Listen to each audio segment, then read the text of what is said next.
They said she was beautiful, but her beauty carried a darkness no one in the village could explain. When her footsteps echoed through the dusty paths of Udom village, even the birds fell silent, as if afraid to sing her name. Her name was Adisa, the woman who came after death stole Nnenna's mother. And from the moment she entered their compound, the moon never seemed to shine the same way again. Some say she came from a distant land, beyond the red hills and the river that eats men. Others whispered she was not even born of woman, that she was something else, wearing the face of one. Nnenna was only 12 when her father brought Adisa home. A gentleman, blind in love and blind to the signs, the way dogs barked at her shadow, the way her eyes glowed faintly when night fell. At first, Adisa smiled sweetly. She cooked, sang, and called Nnenna my daughter. But behind that honeyed voice was a venom that would soon destroy everything pure. It began on the third moon after her arrival. The harvest had been good, and the villagers were preparing for the feast of the ancestors, a night when drums speak to the dead and the spirits walk freely. That night, while everyone danced, Adisa disappeared. Nnenna followed her, quietly, barefoot, her heart trembling like a trapped bird. She trailed her stepmother deep into the forest, to the old shrine no one dared to enter. And what she saw there, she could never forget. Adisa was kneeling before a pot, a black pot that smoked without fire. She was whispering names into it. Names of people who had wronged her. Names of people who later fell sick and never woke again. But that night, she spoke a new name. Nnenna, the child gasped. The dry leaves beneath her feet cracked like thunder. Adisa turned sharply, her eyes burning red like dying embers. So, she hissed, you followed me. From that moment, Nnenna's life was no longer her own. When morning came, her father suddenly fell ill. His skin turned cold, his breath shallow. Adisa wept fake tears and told everyone he had been cursed by the forest spirits. Only Nnenna knew the truth, but no one would believe her. She tried to tell the village elder, but Adisa had already poisoned their ears with lies. She's possessed, Adisa said. She sees demons where there are none. So Nnenna was locked away, alone in the dark hut behind their compound, with only the whispers of night creatures to keep her company. But Nnenna wasn't ordinary either. Her late mother, before dying, had given her a charm, the tiny cowrie shell said to protect her from evil. And that night, as she held it tightly, something strange happened. A voice spoke. Soft, like the wind through tall grass. Child of light, do not fear. The blood of your mother runs strong. Nnenna trembled. Who are you? The spirit of your mother, the voice replied. Adisa has bound your father's soul. To save him, you must go where the sun never rises. The forest. Nnenna whispered. Yes. To the heart of the forest, where even spirits fear to tread. And so began her journey, barefoot, heart pounding, guided only by moonlight and the voice of her mother. As she entered the forest, the trees seemed to close in. Shadows stretched and twisted like living things. The air grew colder, heavier. And somewhere in the darkness, something was watching her. The voice whispered again, do not look back, my child. Whatever you hear, do not look back, but she did. And what she saw behind her was not human. A tall, thin creature with eyes like burning coal, crawling on all fours, following her, whispering her name. Nnenna, she ran. Faster than her legs could carry her.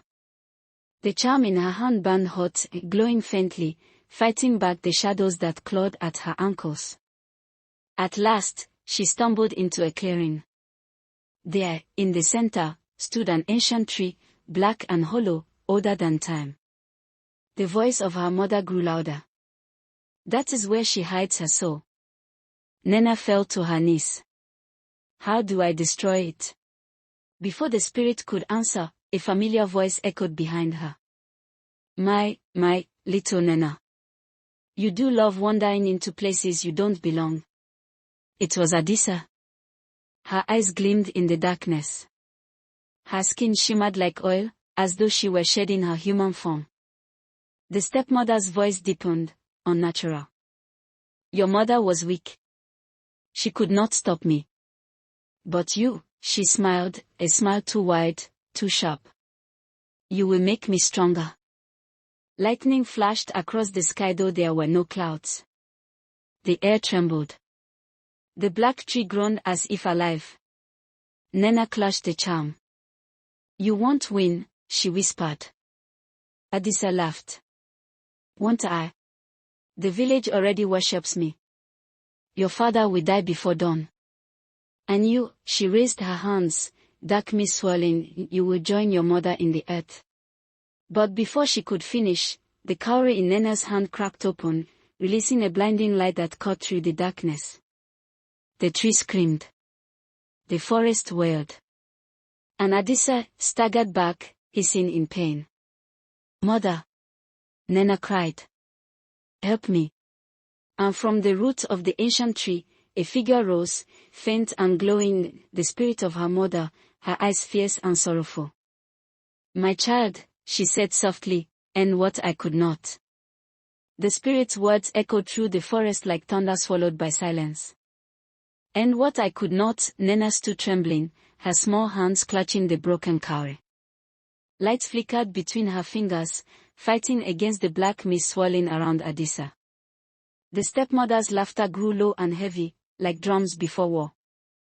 You think your mother can save you, child, she hissed.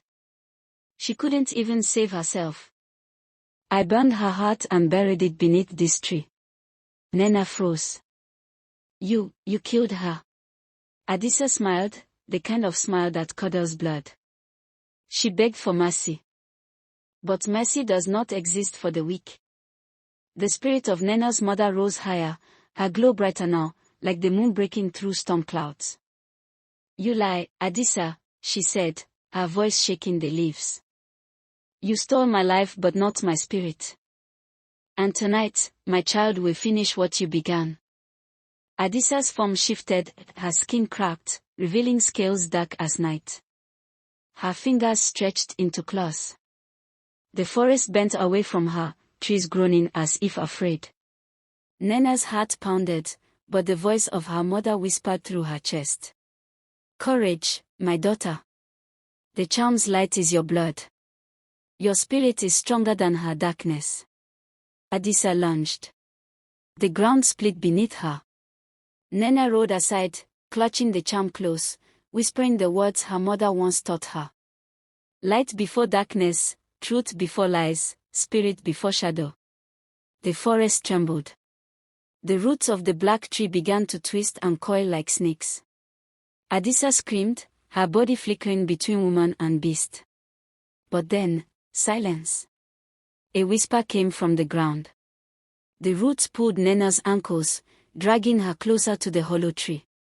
She fought, clawing at the soil, crying out to her mother, but the spirit's glow was fading. No! Nnenna shouted. Don't leave me. Her mother's voice was faint now. The light, child, feed it with your heart. Only then can she be destroyed. Nnenna's hands trembled. My heart. But before she could question further, Adisa's claws struck her across the face, sending her crashing into the dirt. The world spun. Blood filled her mouth. Adisa rose tall, her form monstrous, half human, half something ancient. Her laughter echoed through the trees. See, child. You are nothing. You cannot fight what was born before the first drum was ever beaten. Then she raised her hand, and the black mist formed a blade. Nnenna's eyes darted to the broken cowrie beside her, its faint light dimming. She knew what she had to do. She picked it up, pressed it to her chest, and whispered the final line her mother once taught her, words forbidden to be spoken by mortals. Let my spirit burn brighter than life itself. The cowrie sank into her skin. Light exploded from her body, fierce, golden, endless. The black tree shrieked, splitting open. Adisa screamed, clutching her face as her skin burned away in flakes of shadow. The forest howled, voices of the lost, trapped within her magic, now breaking free. But the light didn't stop. It spread through the ground, through the air, through the forest itself, until everything was fire and ash and silence. When the light faded, Nnenna was gone. The clearing was empty, except for the ashes of the black tree and a single white feather glowing softly where she had stood. The spirit of her mother appeared one last time, tears in her eyes. My brave child, the light of our blood will never fade. And then, the forest slept. But that was not the end. 3 nights later, the villagers of Udom awoke to strange whispers carried by the wind. The river near the village ran red, not with blood, but with something shimmering, alive. The elder gathered the people. "It is the spirits," he said, "the forest cries for what was taken." When they went to Nnenna's compound, they found her father sitting weakly beneath a tree, his breath shallow, yet his eyes open for the first time in weeks. "Where is my child?" he whispered. No one could answer. But that night, when the moon rose high, a light flickered by the edge of the forest. Some said it was fireflies. Others said it was Nnenna, watching over them, her spirit one with the forest. Adisa's hut, however, was found empty, her clothes folded neatly on the bed, her shadow burned into the wall like a scar. From that day, the villagers forbade anyone from entering the forest after sunset. They said the trees still whispered her name. And if you listen closely on a quiet night, you can still hear it. Nnenna. And so, peace returned to the village of Udom. But the spirits, they never truly rest. Somewhere in the shadows, a whisper still lingers. And the cowrie waits, waiting for the one who will awaken it again. What happens when the curse calls again? Find out in part 2, The Return of the Cowrie. Don't miss it. Drop a comment below.